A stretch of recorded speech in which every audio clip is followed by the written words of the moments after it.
सुफल होई जाए, तुम गुण गाऊं सदा।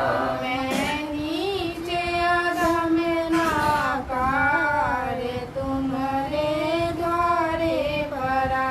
मैं नीचे अधम नाकार, तुम्हारे द्वारे भरा। मेरी बिनती सुनो धर प्यारे, घट में गाओ दया। मेरी बिनती सुनो धर प्यारे, घट में गाओ दया। जय गुरुदेव स्वामी पिता हमारे, जल्दी पार किया।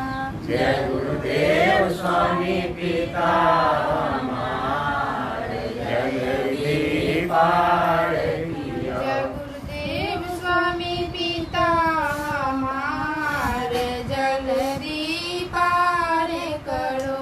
जय गुरुदेव स्वामी पिता हमारे, जल्दी पार करो।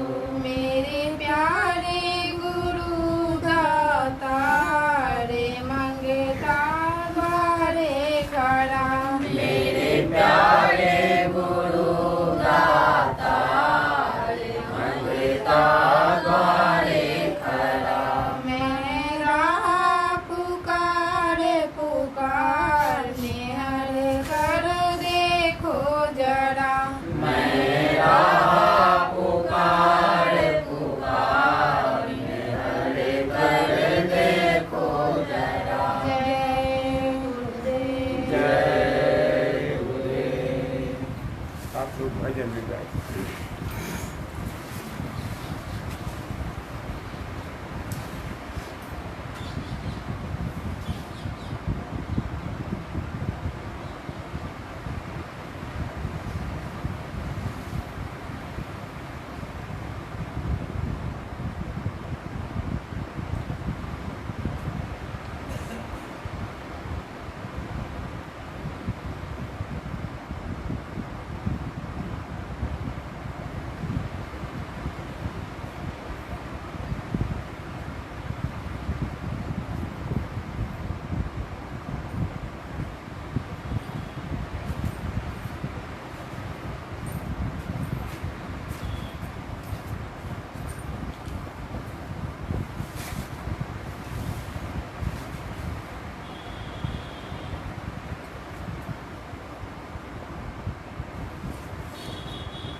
जय गुरुदेव। जय गुरुदेव। कोई ध्यान में बैठे।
गुरु गुरु में भेद है, गुरु गुरु में भाव, सोई गुरु नित वंदिए, जो शब्द लखावे दाम। कोटि कोटि करो वंदना, अरब हरब प्रणाम। चरण कमल विसरो नहीं, जय गुरुदेव यनाम। जय प्रातः स्मरणीय सर्वत्र विराजमान मेरी आँखों की ज्योत, मेरे सर्वस्व परम पुरुष पूरन धनी परम पूज्य पूज्य पाठ परम संत स्वामी बाबा जय गुरुदेव जी महाराज, जो शब्द रूप में यहाँ ही नहीं यत्र तत्र ही नहीं सर्वत्र विराजमान है। आपकी आस्था श्रद्धा प्रेम का केंद्र स्वामी जी महाराज। आपका विश्वास अगर अपने स्वामी जी महाराज में निहित है, जुड़ा हुआ है, लगा हुआ है, पक्का है, तो तिल भर भी आप पीछे नहीं हटोगे। अन्यथा ये संसार और इसकी व्यूह रचना को भेद पाना बड़ा मुश्किल है, बहुत ही मुश्किल है। कई 6 द्वारों को तोड़ करके 7वें में आप निकल जाएं, बहुत मुश्किल है। यहाँ तमाम तरह की लड़ाइयाँ होती हैं। महाभारत का अंतिम परिणाम आते आते पसीना छूट जाता है। इन्हीं भाई बहनों, अभिमन्यु जो अभ्यंतर में अन्य है,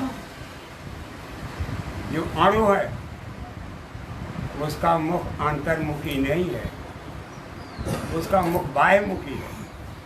वो इंद्रियों के घाट पर बैठकर जिसको मन कहते हैं, इंद्रियों का स्वाद लेने में हैरान परेशान विह्वल विकल यानी व्याकुल है,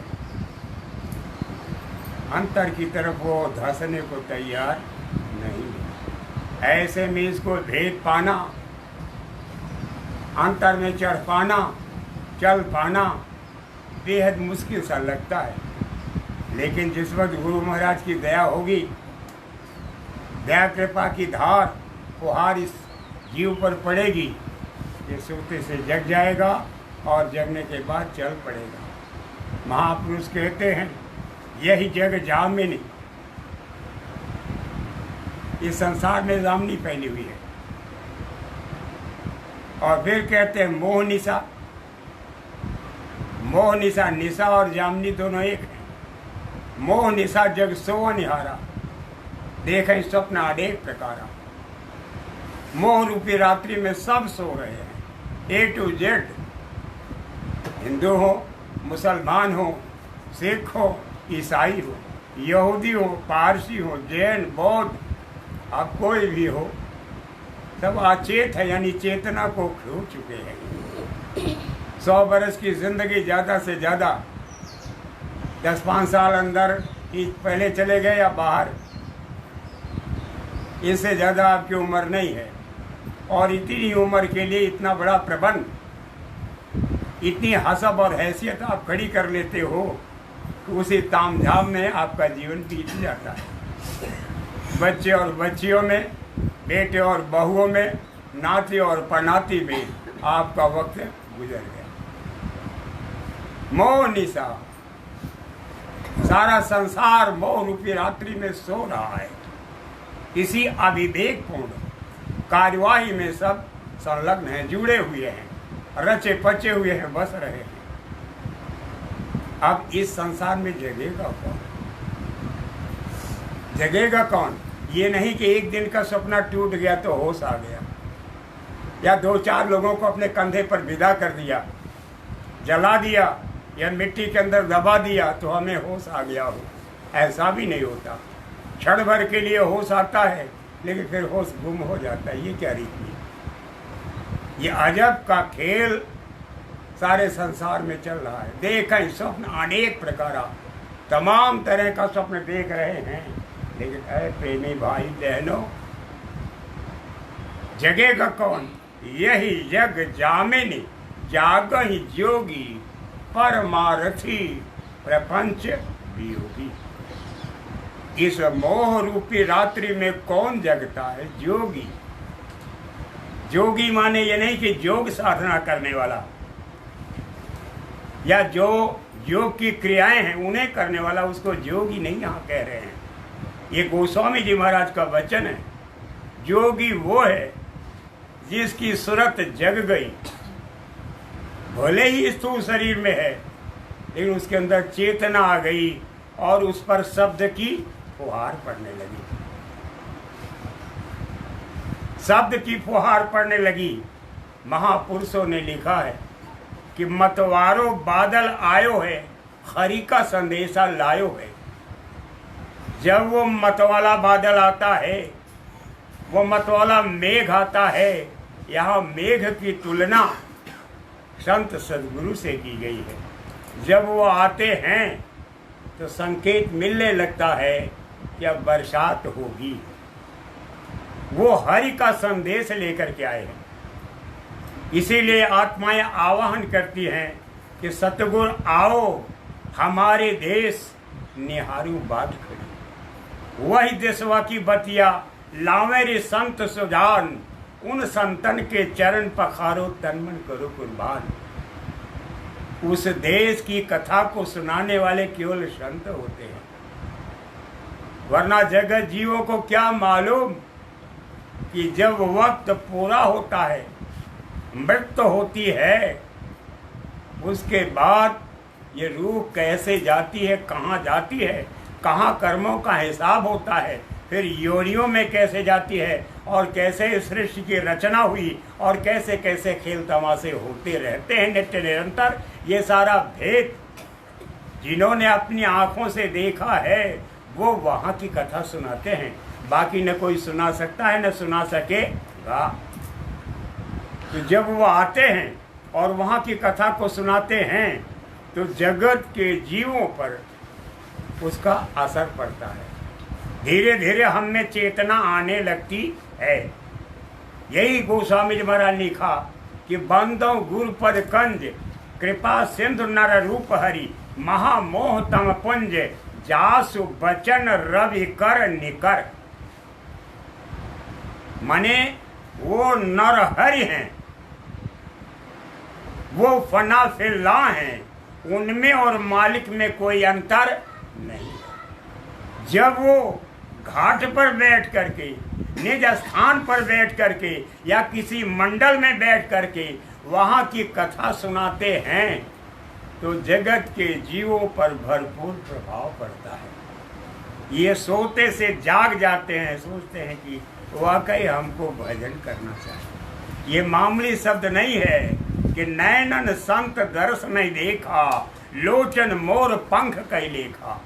जिन आंखों ने संत का दर्शन नहीं किया वो आंखें आंख नहीं, मोर पंख पर बने हुए चित्र के समान। ते सिर कट तुम्बर समतूला, जे न नमत हरि गुरु पद मूला। वो सिर सर्वथा काट देने योग्य है जो हरि रूप गुरु के चरणों में नतमस्तक नहीं। कितना कठोर शब्द है। यद्यपि दया सागर हैं, दया सागर हैं, शांत सागर हैं, क्षमा सिंधु हैं, कृपा सिंधु हैं, लेकिन कितना तगड़ा शब्द कह रहे हैं। यह है मार्ग, इसको कहते हैं मार्ग वचन। उन मार्ग वचनों को सुनने से ये मतवाले मन पर, मरांध मन पर, अंधे अविवेकी मूर्ख मन पर मार पड़ती है। और जब मार पड़ती है तो ये जाग जाता है कि वाकई इस संसार में कुछ है नहीं। यही लिखा कि मोह निशा जग सोवन, सब सो रहे थे और इस संसार में आकर के सत्पुरुष ने क्या किया, सदगुरु ने क्या किया कि हमें सोते से जगा दिया। सीधे कबीर साहब ने लिखा है कि तू ही मोरी लगन लगायो रे फकीरवा, मैं तो सोवत रही अपने मंदिर में, शब्दन मार जगायो रे फकीरवा। तूने शब्द की मार मार के, अगर हमारे मन को चोट नहीं लगेगी और इसको डंडा नहीं पड़ेगा तो ये जगेगा कैसे। शब्दों की ऐसी भयंकर मार दी, ये सोते से जग गया। और जब जग गया तो सदगुरु से जुड़ गया और कहता है महाराज जी हमको नाम दान दे दीजिए। प्रभु प्राप्ति का रास्ता दीजिए। हम कमाई करके उस परम धाम को देखना चाहते हैं। कहते अच्छा ठीक है, लेकिन संकल्प करो कि हम कोई बुरा काम नहीं करेंगे, कोई गंदी चीज हम नहीं खाएंगे और गंदे लोगों के साथ नहीं रहेंगे। पहले शपथ पत्र भरवाया जाता था, सन 70-72 की बात लिख करके वो जमा करते थे कि मैं ये काम करूंगा, ये नहीं करूंगा। धीरे धीरे जब समाज बढ़ गया तो वो चीजें दूर हो गई। उन कामों में हम सब लोग दत्तचित्त रहते थे। लेकिन देखिए भाई बहनों, अगर कड़ा प्रहार नहीं करेंगे तो जीव जगेंगे कैसे? ये तो बाहर का जगना हुआ। और जब अंतर में मेघ आता है, सदगुरु आते हैं, उनके बंदे आते हैं, शब्द आता है, तो शब्दों से भी बरसात होती है। पहले भद्दे शब्दों की, लेकिन फिर धीरे धीरे धीरे धीरे वो सारी रूहें आपके पक्ष में आ जाती हैं। वो अविवेकी नहीं है, वो मूर्ख नहीं, वो सन की नहीं है, लेकिन जबरदस्त फटकार वो भी देती है और उनसे भी जीव जगने लगता है। और फिर जब शब्द स्वरूपी आपके सामने आ जाएंगे तो मीठे मोह आकर्षक शब्दों में वो आपको उठाएंगे, सोते से जगाएंगे और जगा करके शब्द से जोड़ करके और फिर जगह जगह जगह जगह हर मुकामातों पर शब्द का दर्शन कराते हुए, शब्द को सुनाते हुए सीधे धूमधाम ले जाएंगे। ये उन सदगुरु का काम है। और ऐसा न भी हुआ तो जो आत्माएं सती हैं, जो सुरतें सती हैं, यानी अपने पति में पक्का विश्वास करती हैं, अपने गुरु में पक्की आस्था है, पूरी श्रद्धा, पूरा प्रेम है, तो सीधे सदगुरु उन्हें निहाल करते हैं। अंतर के शब्द को सुनाकर धीरे से धूमधाम से जोड़ देते हैं। वो हो गए जोगी। सूरत शब्द से मिल गई। सूरत उसको कहते हैं कि चारों गिलाफ उतर गए। स्थूल शरीर, लिंग शरीर, सूक्ष्म शरीर और कारण शरीर के चारों गिलाफ निकल गए। सीधे सूरत उस शब्द से जुड़ गई और शब्द को सुनते हुए धूमधाम में पहुंच जाती है। उसको कहते हैं जोगी। पहले मंडल का ही जैसे शब्द मिला जोगी, उसके बाद तो जोगेश्वर और फिर साध और फिर संत और फिर परम संत, ये रूहें बन जाती हैं। कहते हैं यही जग जामिन जागहि जोगी, परमार्थी प्रपंच वियोगी। वो सच्चे परमार्थी होते हैं, उनका इस प्रपंच से, जगत के प्रपंच से वियोग हो जाता है, इससे अलग हो जाते हैं, अपने को किनारे कर लेते हैं। वो इस प्रपंच में पड़ना ही नहीं चाहते। सीधे महात्माओं ने लिखा कि जानिए तबहि जीव जग जागा, जब सब विषय विलास विरागा। आप जीव का जगना तब समझो जब सारी विषय वासनाओं से उसका वैराग्य हो गया और हरदम वो चिंतित रहने लगा कि ये अच्छा है, ये बुरा है, ये जायज है, नाजायज है, ये करना चाहिए, ये नहीं करना चाहिए। जब ऐसा आपके अंदर पैदा हो जाए विवेक विचार, तब समझ लो कि आपकी सूरत जगने की दिशा में चल पड़ी है। वरना जैसे पहले थे अगर वैसे ही रह गए तो समझ लो कि आप जस का तस हो।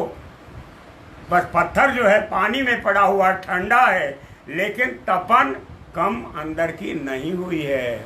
इसलिए ऐ भाई बहनों, आप सावधान होकर के, जग करके, चेतना में आ करके घाट पर आसन जमा कर बैठें। घाट माने दोनों आंखों के बीच, यहाँ आसन जमा करके बैठें। इस संसार की कुदरती लीलाओं में या अपनी जरूरतों में मशगूल न हो। इन रचनाओं में आप अपने को भुलावे न। इस व्यूह रचना को भेदना है। अगर आपके अंदर सोया हुआ अभिमन्यु जग गया तो छह तो तोड़ ही देगा, छह वो तोड़ देगा। आगे की लीला सदगुरु पूरी कराएंगे। आप जान लीजिए ये मन कोई साधारण चीज नहीं है। 8वें अटा अटारी मझारा, देखा पुरुष नियारा। 8वें अटा की अटारी पर वो निराला पुरुष बैठा हुआ है और वो सीधे परम प्रभु से मिलाएगा और परम प्रभु ऊपर की रचना को दिखाएंगे। ये है अंतर का भेद। और जब तक ये पूरी आभा में नहीं देखेगा तब तक इसको पक्का भरोसा और पक्का विश्वास होने वाला नहीं है। अय प्रेमी भाई बहनों, करोड़ों की तादाद में आप इस परम पुनीत परमार्थ के रास्ते पर चल पड़े हो। ऐसे समय में मेरी प्रार्थना है, परमार्थी वचन संग्रह किताब हर घर में होनी चाहिए। हो, मैं आपको मुफ्त में मुहैया कराऊंगा, कान खोल करके सुन लीजिए। और स्वामी जी महाराज की फोटो भी घर घर में पहुंचाऊंगा। मेरा और कोई लक्ष्य नहीं है। लोग परमार्थी बने और लोग स्वामी जी महाराज से प्रेम करें। मेरा संबंध ये मंत्रिमंडल से नहीं है। मेरा संबंध जो है ऊंचे नीचे बैठाने और उठाने से नहीं है। मेरा संबंध केवल गुरु महाराज से है। गुरु महाराज के प्रति लोगों की आस्था, श्रद्धा, प्रेम और विश्वास में जरा भी किंचित मात्र भी कमी न आए, उस तरफ प्रेरित करना अपना परम धर्म है। आप सबसे प्रार्थना है कि अब आप भाव सहित श्रद्धा, प्रेम और विश्वास के साथ गुरु महाराज की दया कृपा का बल लेकर के स्वामी जी महाराज के वचन को सुने। बोलिए जय गुरुदेव। ऊपरी पवित्रता की अपेक्षा हृदय की पवित्रता मनुष्य के जीवन को उज्जवल बनाने में बहुत अधिक सहायता देती है। महात्मा महापुरुष कहते हैं कि बाह्य आवरण को धोने, पोंछने, रंग रोगन लगाने, सजाने और संवारने से भी ज्यादा उत्तम अपने अंतःकरण की वृत्तियों को बदलें। अंतःकरण की सोचों में, सोच की दिशा में और काम करने की हालत में बदलाव लाए। अगर ऐसा नहीं करते तो केवल बाह्य आवरण सजाने से, बाहर से साधु बन जाने से, योगी बन जाने से, यति बन जाने से और तमाम तरह की डिग्रियों को ले लेने से आप महात्मा महापुरुष नहीं बन पाओगे। आप अपनी अंतर वृत्तियों को सोते से जगाओ। जब ये वृत्तियां जगेंगी तो सबसे पहले चित्त, क्योंकि दुनिया की कार्यवाही को करने वाला चित्त सुचित्त हो जाएगा। चित्त कंचन ही कसई हूं। अरे भाई बहनों, गोस्वामी जी महाराज ने लिखा है कि तब जाकर के जब हमको राम नाम रूपी मणि प्राप्त हो जाती है, वो शब्द मिल जाता है, तो चित्त रूपी कंचन को मैं कसाऊंगा। अब वो कसा कैसे जाता है, ये अंतर की बात है। और जब वो कसा जाएगा तब ये सुचित्त बन जाएगा। हमारा इस वक्त चित्त कुचित्त है, खराब दिशा में भाग रहा है। ऐसा हो जाए, वैसा हो जाए, ऐसा कर दें, वैसा कर दें। जो कुछ भी उत्पाती काम हैं, अविवेकी काम हैं, मूर्खता से भरे हुए काम हैं, विध्वंसक संदेश है और विध्वंसक हमारी गतिविधियां हैं, ये कुचित्त का प्रभाव है। और जब हमारे अंदर सुचित्त पैदा हो जाएगा तो हम इस संसार की दुर्गंध को विवेक विचार के साथ समाप्त करने का भरपूर प्रयास करेंगे कि हमारे समाज में, हमारे परिवार में, हम में या हमारे इस लंबे चौड़े ढांचे में जो विकृतियां आ चुकी हैं, जो अविवेक समा चुका है, जो गंदगी आ चुकी है, जिसकी दुर्गंध से सारा वातावरण गंदा है, ये कैसे साफ सुथरा होगा? निर्मलता कैसे आएगी? विवेक कैसे आएगा? सदाचार कैसे आएगा? नैतिकता कैसे आएगी? लोगों के दिलों में प्यार कैसे पैदा होगा? और सब मिलजुल करके रहना कैसे सीखेंगे? तब सुचित्त पैदा हो जाएगा। इसी को कहते हैं सुचित्त। उसके बाद फिर मन जगत के विचारों, भावों और कर्मों की दिशा में सबसे पहले वेग के साथ भगने वाला चित्त होता है। चित्त पहुंच गया कि वहां वो पहुंचना है और ये काम करना, वो काम करना, ऐसा करना है, सबसे तेज दौड़ा करने वाला चित्त है। और उसके बाद बुद्धि जाती है, विचार करती है कि भाई ये करें कि न करें, इसमें लाभ है कि हानि है। अगर हम ऐसा करते हैं तो इसमें लाभ होगा, और अगर ऐसा नहीं करते तो इसमें नुकसान हो जाएगा। जिसके पास मालिक ने जितनी बुद्धि दी है, उसी उतनी ही बुद्धि में वो अपना काम निकाल लेता है। अगर दुर्बुद्धि है, उसके अंदर अच्छी बुद्धि नहीं है, तब तो वो फंस जाएगा। कहेंगे भाई हमारा मन ये कहता हम ये करेंगे, कहे हमारे मित्र जो कहते हैं ये मैं ऐसा ही करूंगा, इधर उधर देखने वाला नहीं। कहता मेरा मन, और मेरा मन जो रास्ता निकाल रहा है यही है गंदा, यही गंदगी है। जब मैं था तब हरि नहीं, अब हरि है मैं नाय, सब अधियारा मिट गया दीपक रेखा माय। जब तक आपके अंदर मैं है कि ऐसा करूंगा वैसा करूंगा, तब तक जो है अज्ञान है। और जिस दम ज्ञान की शिखा जलेगी, ज्ञान जरा भी पैदा होगा, उसी दिन यह विवेक खत्म हो जाएगा। कहें जो होगा गुरु महाराज की मौज से होगा। जब गुरु महाराज की मौज से होगा तो वो जानने की पुरजोर कोशिश करेंगे कि क्या गुरु महाराज का हुक्म है। अपने गुरु भाई बहनों से हम बात करेंगे, सदग्रंथों को देखेंगे क्या उत्तम है, तो यही है सद्बुद्धि। और इसके पहले जो है वो दुर्बुद्धि है। होए बुद्धि जो परम सयानी, तीन तन चितौना अनहित जानी। जिसकी सयानी बुद्धि हो जाएगी, वो अपना अनहित जान करके बुरे कामों में लिप्त नहीं होगी। ये बुद्धि में बदलाव आ गया। और उसके बाद मन की दो दशा होती है। कहते हैं भाई हमारा मन जो है बहुत खराब है, मन बहुत खराब है। कहे मन कैसे बदलेगा? क्यों? शब्द से ही। जब शब्द की ये कमाई करने लगता है तो बुद्धि भी शब्द से बदल जाती है, और मन भी शब्द की धार बढ़ने से बदल जाता है। जैसे आप गर्मी की तपन से जूझ रहे हैं तो विकल हो जाते हैं, अरे भाई जल्दी कीजिए जल्दी कीजिए, बहुत तेज गर्मी लग रही है, हम नहाना चाहते हैं। तो जब जाकर स्नान कर लेते हैं, कंगी और तो आराम से बैठते कर थोड़ी राहत मिली।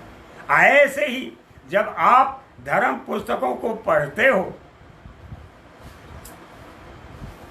तमाम तरह की मजहब की किताबों को जब आप पढ़ते हो, और साथ ही साथ मंदिर मस्जिद गिरजाघर गुरुद्वारे में जब आप जाते हो, तो वहाँ शीतल और सुविचार के धनी, अच्छे नमाजी और अच्छे संस्कारी जब मिल जाते हैं, अच्छी चर्चा होती है, बैठते हो आप, वो हवा मन की बदल जाती है।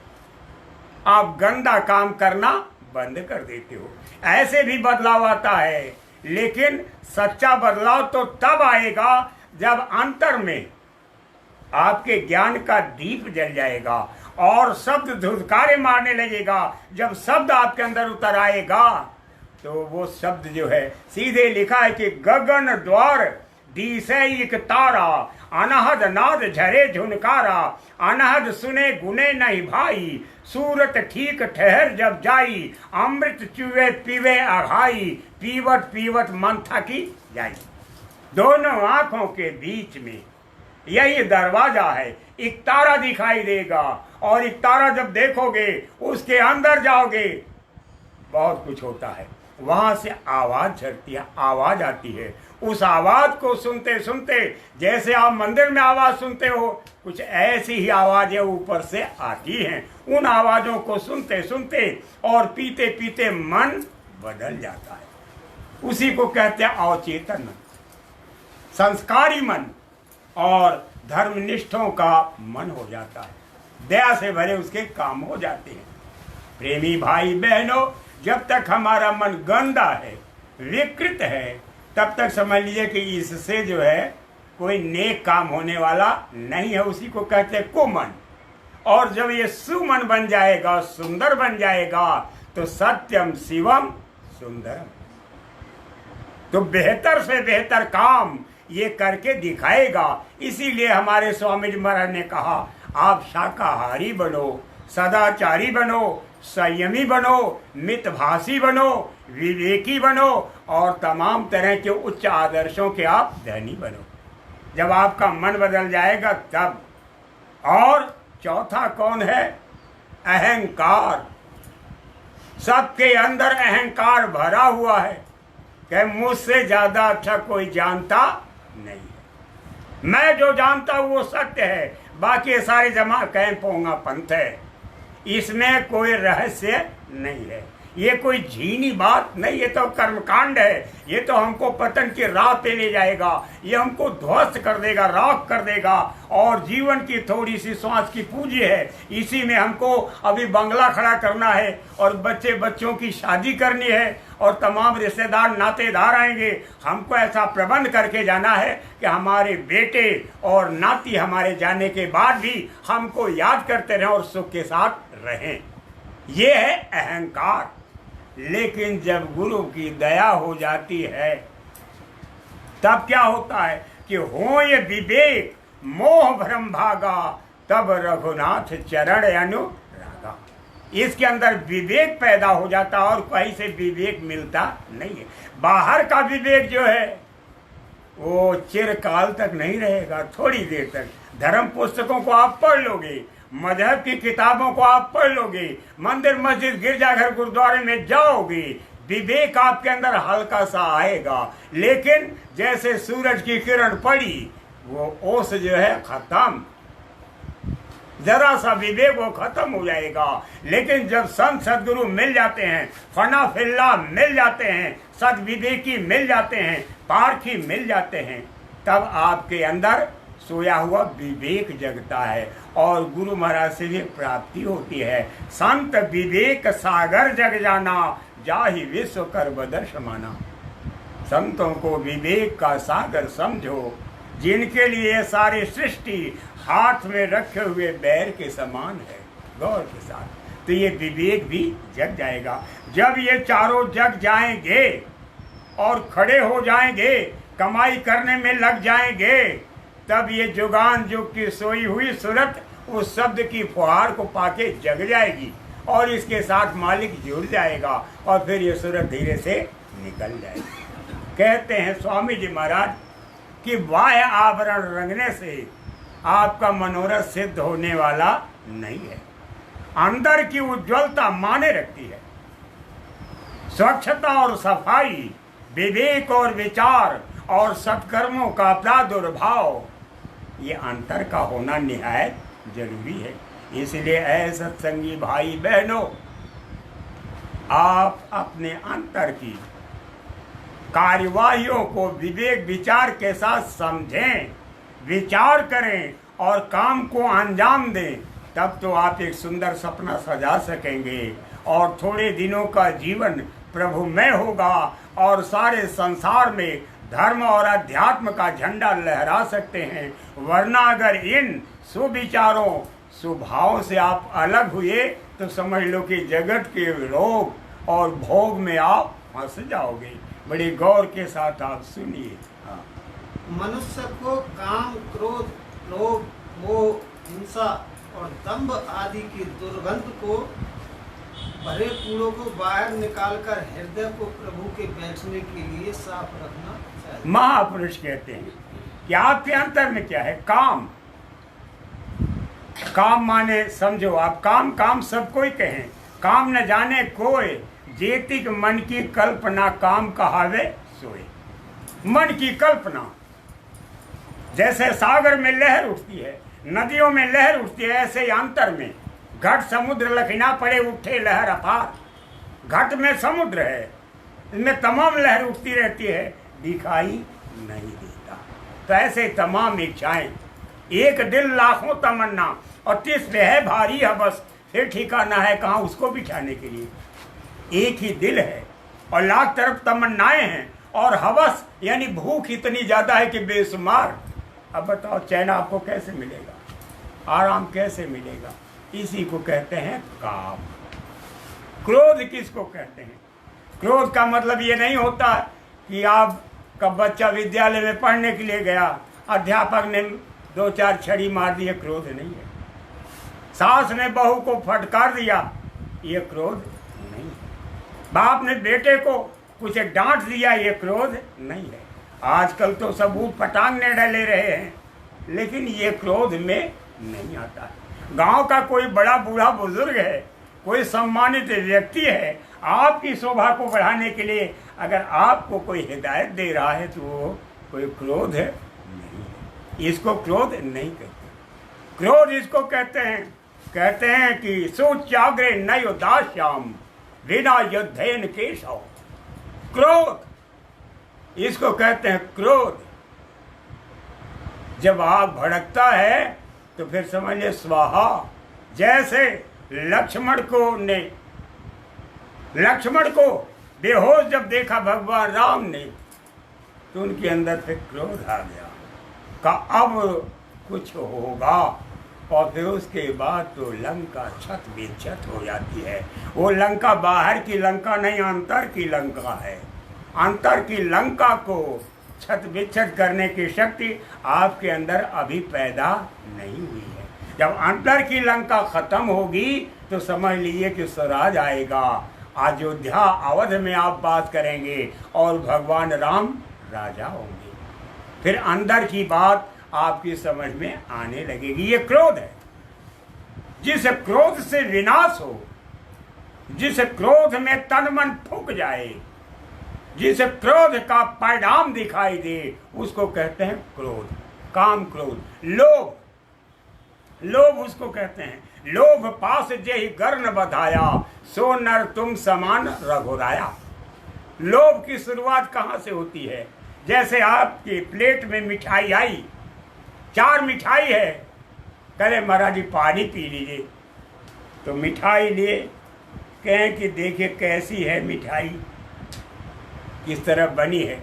1 पीस मिठाई खाई, फिर मिठाई तो बहुत अच्छी है।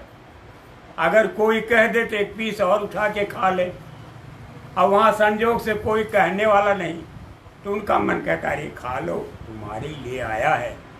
तो धीरे से उन्होंने दूसरा भी पीस उठा करके खा लिया। कहा आइटम बहुत ही अच्छा है, बहुत अच्छा है। कहते हैं और खाऊं कि न खाऊं। अब अगल बगल देख रहे हैं, कोई कहने वाला नहीं है। कहते हैं आखिर जब 4 भेजा है तो हमारे ही लिए तो भेजा होगा। कहें नहीं, पूरा नहीं खाना चाहिए। अरे कुछ छोड़ दो, बच्चे घर में खा लेंगे, बुद्धिमानी इसको कहते हैं। तो कहा अच्छा ठीक है, अगर तुम्हारा मन कह ही रहा है तो 1 पीस और खा लो। तो 1 पीस और उठा के खा लिया, 3 खा लिया। अब कह रहा है ये आइटम बहुत बेहतरीन है। देखो भाई, जूठा नहीं छोड़ना चाहिए। जूठा अगर छोड़ेंगे तो बच्चे कहेंगे देखिए 1 मिठाई छोड़ दे, ये जूठी छोड़ दे, इसको कौन खाएगा, फेंको इसको, फेंको, हम नहीं खाएंगे। कहें अब इसको भी खा लेना। इसी को कहते हैं लोभ, इसको कहते हैं लोभ। ऐसे शुरुआत होती है और फिर धीरे धीरे कहें कि पूरा हिस्सा हमको लिखा लेना है, पूरा हिस्सा, और पूरा हिस्सा हमारा है। ये हमारे भाई सब खत्म, भाई रहेंगे तो समझिए बंटवारा हो जाएगा। अब हिस्सा बढ़ता चला गया, क्रोध बढ़ता चला गया, पड़ोसी का भी कब्जा करने लगे। कहें कि भाई जहाँ बैठो अपना बनाओ, अपनी जमींदारी है। अरे पहले जमींदार थे, लेकिन अब हुकूमत अपनी है, अपने लोगों की है, हमारा कुछ नहीं बिगाड़ सकता। हम इनकी खेती नाश कर देंगे, अपने आप ही भाग जाएंगे बाल बच्चे इनके। ये है क्रोध, जो चांडाल का रूप ले लेता है और व्यक्ति के जीवन को विध्वंस कर देता है। इसको कहते हैं क्रोध। और वो है लोभ। प्रेमी भाई बहनों, काम, क्रोध, लोभ, मोह। मोह किसको कहते हैं? जैसे ही घर में बच्चा पैदा हुआ, कहें सुना नहीं, कहें क्या हुआ, कहें घर में बच्चा पैदा, कहें बच्चा पैदा हुआ, कहें बहुत अच्छी बात, बड़ा चलो वंश चल गया, वंश चल गया। नहीं तो समझ में नहीं आता था कि आगे हम लोगों को कौन जलाएगा, क्या करेगा। चलो बहुत अच्छी बात है। अरे कुछ मलकिन मिठाई मंगा लो, पैसा है। कहें पैसा तो ना है, कहें दे जब 500 तो मंगा ले। कहना 500 की मिठाई, अरे कहें थोड़ा हम भी रखेंगे अपने पास ना, सबकी नहीं मंगाएंगे। कहा अच्छा ठीक है ले लो जाओ। अब आज बहुत खुशी। यही है मोह, यहीं से मोह की शुरुआत होती है।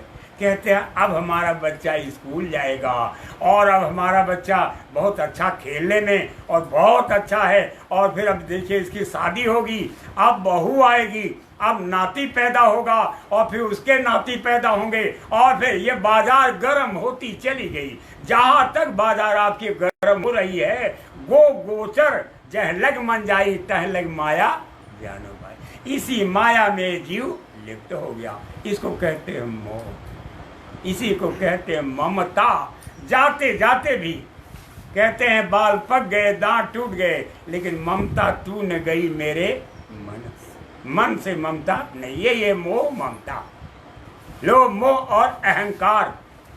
कहें भाई देखिए सास बहुत कहती हैं, उनकी बातें बहुत अच्छी हैं, लेकिन हम भी तो कुछ हैं। अब हम घर की मालकिन हो गई हैं, सारा इंतजाम हम करते हैं, हमको भी तो अपने मन से करना चाहिए कुछ न कुछ।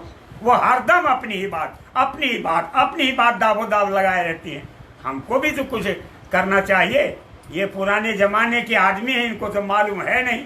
अब वो आ गया अहंकार कि हमारे अंदर बुद्धि है, हम नए जमाने के हैं, हमारे अंदर नई सोच है। लड़का कहता है कि देखिए वो छोड़ डालिए, बात हटाइए, आप साइकिल से दौड़ करके जाते थे, अब हम लोग मोटरसाइकिल से आते हैं जाते हैं, देखिए रुआब है। बात सुनने को तैयार नहीं। आधुनिकता के परिवेश में सारे लोग भाग रहे हैं। इसको कहते हैं निर्णय लेने की क्षमता निरंतर उत्तेजक हो रही है, कभी विशाल हो रही है, कभी भयंकर हो रही है, और कभी कभी चित्ताकर्षक हो रही है। तो इन निर्णयों से जीव घायल है। मद और मत्सर यानी ईर्ष्या द्वेष, एक दूसरे से कुड़न, यानी इन विकारी तत्वों को इस अविवेकी समाज में बैठे हुए लोगों आप अपने अंदर से निकाल दो। जब आप अपने अंदर से निकाल दोगे, ये चीजें निकल जाएगी, तो इनका परिवर्तित रूप जब यू टर्न आप लोगे तो शील, क्षमा, संतोष, विरह, विवेक, ये आत्मा का आभूषण है। आत्मा का आभूषण जिसका विनाश कभी नहीं होता, और आत्मा के साथ ये चीज जाते। शील क्या है? विनम्रता, क्षमा। आप सिंधु की तरह क्षमा करने लगते हो, धरती माँ की तरह क्षमा करने लगते हो। क्षमा, संतोष, आपके अंदर संतोष आ जाता है एक साधु की तरह कि चलो जो हमारे प्रारंभ में होगा मिलेगा। विरह, विरह पैदा हो जाता कि हे मेरे मालिक, या खुदा, या अल्लाह ताला, या पाक परवरदिगार, आपने हमको जमीन पर कहाँ भेज दिया, आप अपने पास बुला लो। विरह की यादें आपको तड़पाती हैं, रुलाती हैं, आप उनकी याद में रोते हो, जगते हो, झुरते हो। ये है प्रभु की विरह। और विवेक, धीरे धीरे जब मालिक की दया मिलने लगते हैं तो आपके अंदर विवेक उतर आता है। तो महापुरुष स्वामी महाराज सीधे कह रहे हैं कि बच्चों अपने अंतर को सजाओ।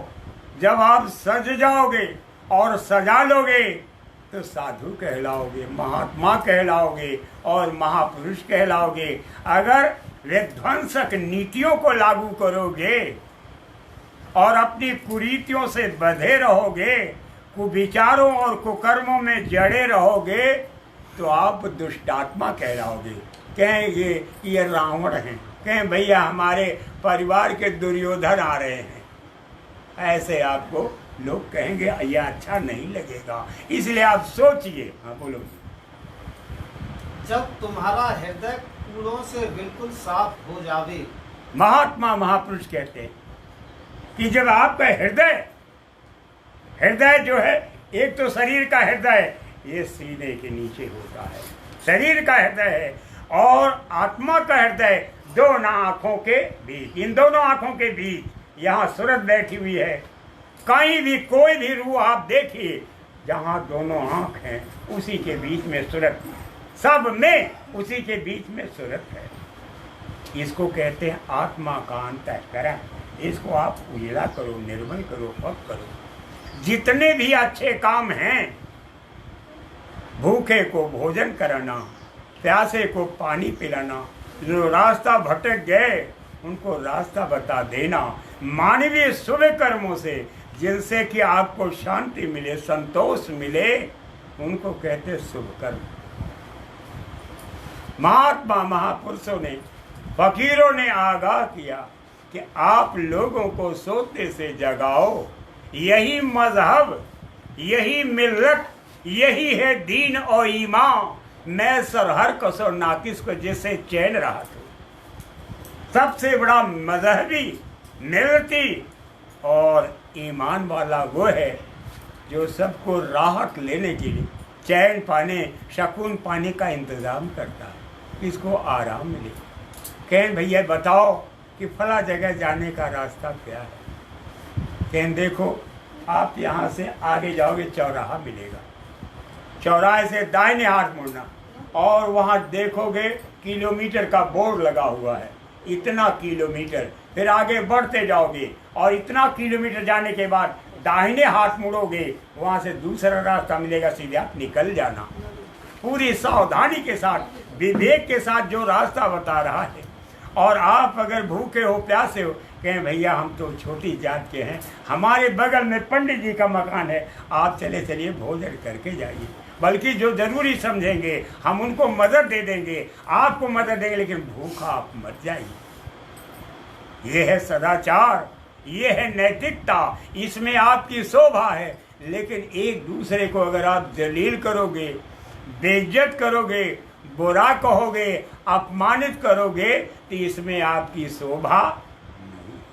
आप नेक काम कीजिए जिससे आपका सोया हुआ विवेक जगे। महापुरुष की प्रार्थना ये है, फिर से वही सब कहिए। जब तुम्हारा हृदय कूड़ों से बिल्कुल साफ हो जावे, जब आपका ये हृदय, ये मन, बुद्धि, चित्त और अहंकार ये कूड़ों से साफ हो जाए, कूड़ा कचरा, इसके अंदर से विकारी तत्व निकल जाए, खराब चीजें निकल जाएं, खराब विचार और भाव और कर्म निकल जाएं, तब समझ लो कि अब आपका काम होगा।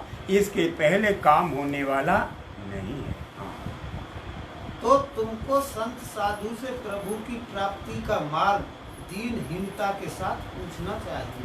तब आप जो साधु संत मिल जाएं, जो मालिक के भेद को जानते हैं, जो पा चुके हैं, उनसे पूछो कि क्या आपने प्राप्त कर लिया है। अगर आपने प्राप्त कर लिया तो हमें भी प्राप्त कराने का आप महाराज जी बीड़ा उठाइए, तब तो मैं आपको अपना मानूंगा। नहीं तो खाली जुबान से हमारी शोभा नहीं बढ़ेगी। आप पर तो हो सकता है मालिक की दया हो भी गई हो, लेकिन हम पर कैसे दया होगी ये भेद बताइए। तब आप तलाश कीजिए।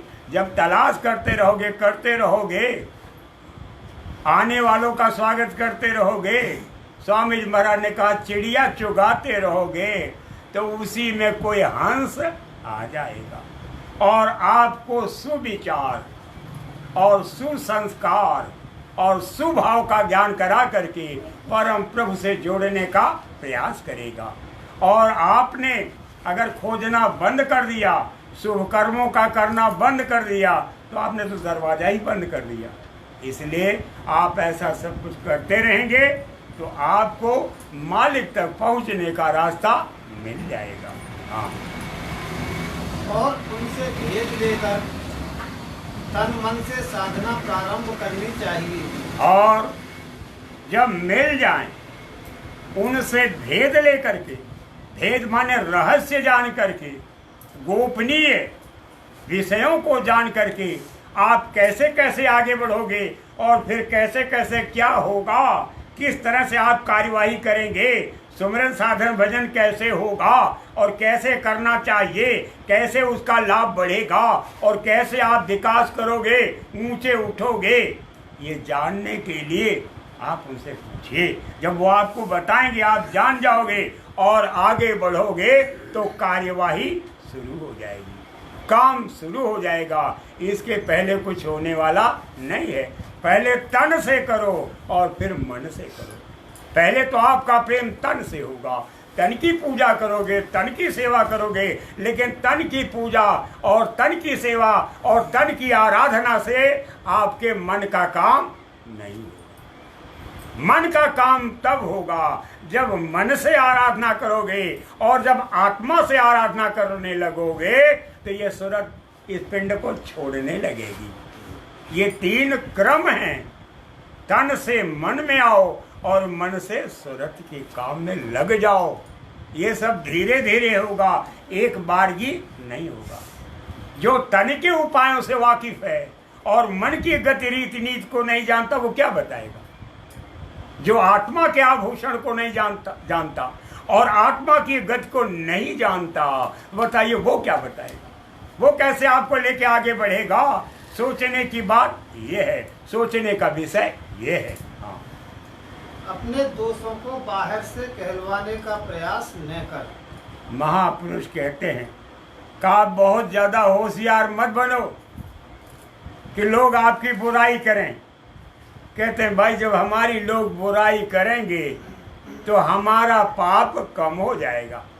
कितने लोग अपनी बुराई दूसरों से कहते हुए चलते हैं कि भैया मैं तो बहुत बुरा हूँ, मैंने बड़ी बुराई की, मैं बहुत अहंकारी था, बहुत कामी था। ये नहीं कह रहे हैं कि कहाँ कहाँ काम किया, नहीं बताएंगे। गोपनीयता को बरकरार रखते हैं कि अगर बता देंगे तो हमारी बेइज्जती हो।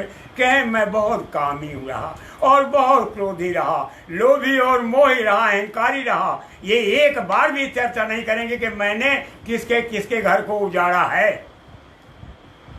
तो जब ये सुनाएंगे थोड़ा बहुत तो कहेंगे अब हमारा पाप जो है कुछ हल्का हुआ है, मैंने बांट दिया, सब में बांट दिया, छिड़क दिया सबके ऊपर थोड़ा थोड़ा, अब हमारा पाप खत्म हुआ।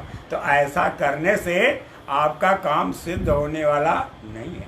जो विवेकी होंगे, जो पारखी होंगे, जो चतुर और सुजान होंगे, वो तो कह देंगे महाराज जी आप अपनी सनद मुझको मत दिखाइए कि आपने कहाँ कहाँ क्या क्या किया है, इसको आप अपने पास रखिए। अगर कोई अच्छा काम आपने किया हो तो वो बताइए, उससे हम सीखेंगे। लेकिन आप अपनी बुराई अपने पास रखिए।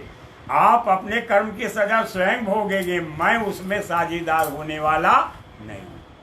और जो मोटी बुद्धि को होते हैं, हाँ तब का हुआ भैया, कहें तब ये हुआ और उसके बाद ये हुआ, कहें वो जो पीने लगते हैं वही पाप को मोल लेते हैं। कहते हैं क्या हुआ, कहें अब हमार पेट भर गए, बहुत तू अपने बारे में बता दी है, हमार तो हम कहे कि हिम्मत ही नहीं पड़त कि हम अपन बुराई के होश कहीं। तू बहुत अच्छा है भैया, तू बहुत चतुर है। तो उनका पेट भर जाता है पाप से। तो आपको विचारवान की तरह अगर रहना है तो महाराज जी क्षमा कीजिए, आप अपने पाप को मेरे सिर पे मत ला दिए। आप अपनी ये कथा ज्ञान की बंद कीजिए। हम भी वैसे ही हैं, इसलिए धोबी जो है धोबी से बात नहीं करता है। अरे चलिए उससे जो वाकई धोबी है, जो वाकई तन मन को धोता है, उसके पास चलिए, नहीं तो ऐसे काम नहीं बनेगा। जो थोड़ा चतुर हैं वो बहुत ढंग से अपना काम निकालना चाहते हैं। हाँ, मन से निर्दोष बनना चाहिए। मन से निर्दोष बन, आप किसी से कहो मत, लेकिन धीरे धीरे ये मन जो इंद्रियों के घाट पर बैठ करके भोगों का भोग भोगने में दत्त चित्त है, धीरे धीरे इसके विकारों को आप निकालिए। जैसे कांटों के बीच रेशम की साड़ी उलझ जाती है और धीरे धीरे कांटों को आप निकालते हैं, रेशम की साड़ी सुरक्षित निकल आती है। ऐसे ही अपना जो मन है, अपनी बुद्धि, अपना चित्त और अपना अहंकार जो बुराइयों में लिप्त है, उसको धीरे से निकाल लीजिए। जब वो स्वच्छ हो जाएगा, शब्द को सुनने लगेगा, आप मंदिर मस्जिद गिरजाघर गुरुद्वारे में जाने लगोगे, वहाँ के कवायदों को करने लगोगे, आपस में प्रेम प्यार से रहने लगोगे, धीरे धीरे धीरे धीरे तब आपके अंदर सुविवेक आएगा और कोई महापुरुष मिल जाएगा, अंदर का रास्ता बता देगा, अंदर का भेद जान जाओगे, अंदरूनी क्रिया करोगे। मंसूर सरमत बू अली और शम्स मौलाना हुए पहुंचे सभी इस राह से जिसने कि दिल पोख्ता किया, जिसने दिल को मजबूत कर लिया, जिसने पोख्ता कर लिया, वो पहुंच गए। वो भी तो मुसलमान थे, कबीर साहब भी तो मुसलमान थे। आप कहते हो मुसलमानों के यहाँ नहीं लिखा है, कहाँ नहीं लिखा है? आप इन सब की वाणियों को उठा करके देखें और उन पर विचार करें। कहने के लिए बहुत शब्द है, लेकिन एक घंटे में क्या क्या कहा जा सकता है। इशारे की भाषा में अगर कोई बात कह दी जा रही है तो हिंदी में कही जाए, उर्दू, अरबी या फारसी में कही जाए, हकीकत तो एक ही है, सच्चाई एक है, उसे पकड़ने की जरूरत है। बोलिए। मन से निर्दोष मनुष्य को दुनिया दोषी बतलावे तो कोई भी हानि नहीं है। अगर आपका मन पाक साफ हो गया, मन से निर्दोष हो गए, मन बुराइयों से हट गया, इंद्रियों के घाट पर जाकर के मजा लेना बंद कर दिया, तो आपको सारी दुनिया के लोग बुरा कहें, उसका कोई असर आप पर पड़ने वाला नहीं है। ऊपर से आप स्वच्छ होते जाएंगे, स्वच्छ होते जाएंगे, स्वच्छ होते जाएंगे। हाथी जो है गांव से गुजरता है, कुत्ते भौंकते हैं, इसका मतलब ये थोड़ी कि हाथी दौड़ भाग के निकल गया, वो अपने ढंग से जाता है।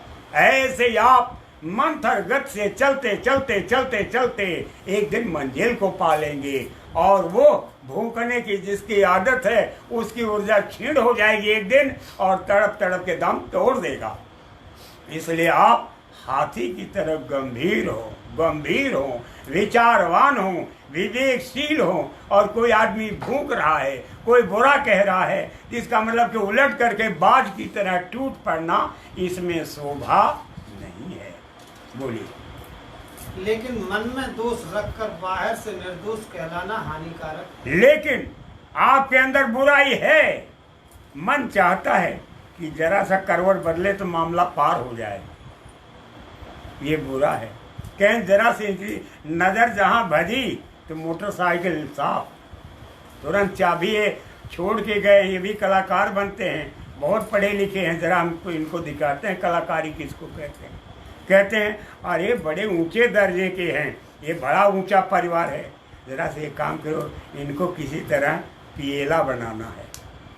युक्तियों और यत्नों से, जो बुरे विचारों और कामों से एक दूसरे को ध्वस्त करके, एक दूसरे पर आक्रमण करके, उनको ढहा करके, उनकी संपत्ति को जो लूटना चाहते हैं, वो है अविवेकी, वो है मूर्ख, वो है सनकी, वो है पाप करने वाले कुकर्मी। ऐसे लोग कोढ़ में सड़े हुए मांस को काट करके अपने पास रख करके अपने मुंह में डाल के अपने पेट को भरना चाह रहे हैं। वो टट्टी के रास्ते से निकल जाएगा और जाते जाते आपको कुछ दे जाएगा। इसलिए सावधान हो जाओ। मन में अगर बुराई है, मन आपका बुरा है, मन कामी है, क्रोधी है, लोभी है, मोही है, अहंकारी है, तो समझ लीजिए अपनी कला दिखाने से बाज नहीं आएगा। इसलिए मन की बुराइयों को, मन के ऐबों को आप अपने अंदर से निकाल दीजिए। यही प्रार्थना, यही संदेश हमारे स्वामी जी महाराज का है। हाँ, जय गुरुदेव। प्रेमी भाई बहनों, आप सबसे विनती है कि अब कल शाम को 6 बजे तो होगा, लेकिन परसों जो है दिन में 12 बजे से सत्संग होगा। भंडारे के पावन पर्व का सत्संग 12 बजे से होगा। उसके बाद फिर संदेश दिया जाएगा। मेरे कहने सुनने में अगर कोई गलती हुई हो तो आप सब क्षमा करना। मैं महात्मा बनकर के कुछ नहीं बोल रहा हूँ, बल्कि एक शिष्य, सेवक और गुलाम बनकर के जीना मेरी लादी है, मेरे जीवन का मकसद है, मेरा ध्येय, मेरा इरादा है। अगर ये धूमिल हो तो आप हमको स्वच्छ परिवेश में आकर के सलाह दीजिएगा, वरना अगर ये सत्य हो तो जो गुरु महाराज का संदेश आपके बीच भेज रहा हूँ, आप इसे स्वीकार कीजिए, बुरा मत मानिएगा। सांच कहे जग मारन धावे, जो सत्य कहता है तो जगत की मार खाता है। मुझे मार अगर खानी पड़ी तो इस अंधेपन में बाबा चे बोल जाएंगे। इसलिए मेरी गलती आप सब माफ करना। जोर लगा ले अहले जमाने, कब तक जोर लगाएगा, जग में जय गुरुदेव का झंडा लहर लहर लहराएगा। जय गुरुदेव।